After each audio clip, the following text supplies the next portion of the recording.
The Ravens Along the Road by the Prowler. The ravens sit atop the broken down and disheveled fence posts, unrepaired and forgotten through time. They sit and watch as I walk by. My steps crunch heavy upon the winter snow, and the hollow winds chill me to the bone. I walk and I walk along the wintry country road, surrounded by a canvas of white, a desolate land with snow as far as the eyes can see. But I am not alone, for the ravens accompany me. I walk with the broken fence to my left and a barren forest to my right. The once lush landscape of trees has faded to dead branches blowing in the wind, gripped by winter's cold, tightening hand. I'm set upon this winding road, not knowing where it leads or how I got here. I have no memory prior to my journey down this road on this cold and blistering day.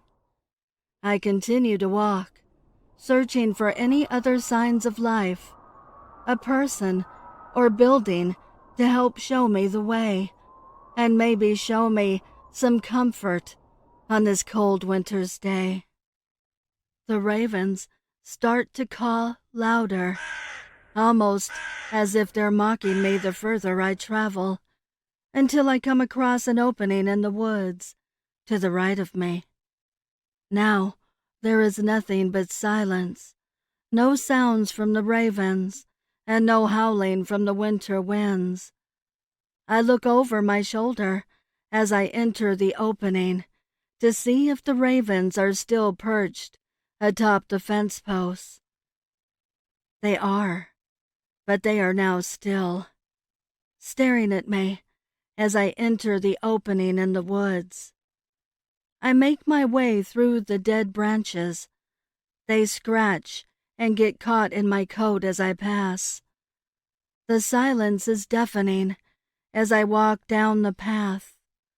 It seems to get darker the further I go. Not far in the distance, however, I see a bright orange glow. As I approach closer, I see it is a car on fire. And to my horror, I see a body slumped forward, being consumed by the flames. I rush toward the open driver's window to pull the body out to safety. But as I place my hand on the man's shoulder, his head flops back. My eyes widen in shock and dismay, for the face that stares back at me is my own, and I am dead. Just then a raven lands heavily on the hood of the car, jarring me from my confused trance. Then everything goes black. I awake behind the steering wheel, driving down the winding, snowy countryside road. I stare out into the distance, wondering if it all was a dream. I let out a sigh of relief when a raven crashes atop the hood of my car, startling me and causing me to crash into a tree. The car becomes engulfed in flames. I try to free myself, but my legs have become pinned and I cannot move. I realize I was not dreaming. I was remembering. As I stare from the window of my fiery tomb, I can see the ravens gather atop the fence posts. They stare and wait, cawing into the winter air, waiting for my death, waiting to usher me into the afterlife.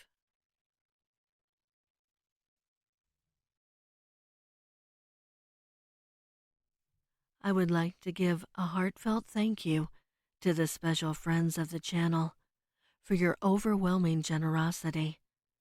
If you would like to support the channel The link is below in the description.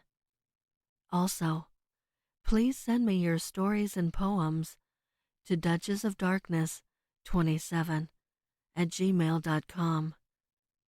You can also find me on Instagram at duchess.ofdarkness and Twitter at duchessofdark and 2. I want to thank all my listeners for your kindness, your encouragement, and your support. It means the world to me.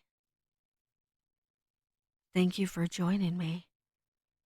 Until next time.